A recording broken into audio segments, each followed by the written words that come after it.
todos com a paz do Senhor. Me encontro muito alegre neste dia, né? Por ser meu primeiro dia das mães. Sou uma mãe diferente.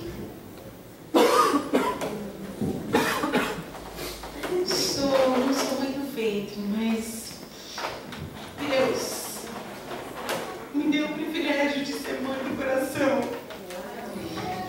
Deus me deu um grande presente e eu sou grata a Ele por tudo que Ele tem feito na minha vida.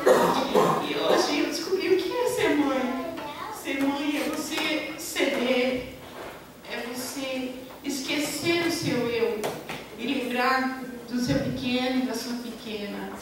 E eu sou grata a Deus porque eu fui agraciada, né? Estou assim bastante nervosa porque fui pega de surpresa.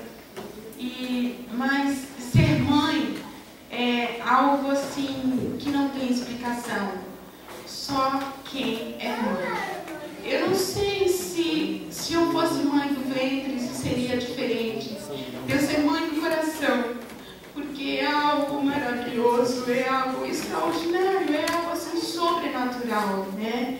E eu quero deixar aqui para a meditação dos irmãos um versículo que se encontra no livro de Salmo 1, que diz: A Ti, ó Deus, glorificamos, a Ti damos louvor, pois o Teu nome está perto, as Tuas maravilhas declaramos. Amém? Eu quero chamar minha pequenininha aqui para ela cantar uma canção que ela ensaiou.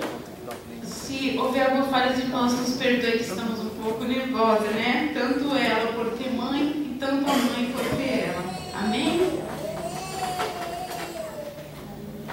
A gente pode descer?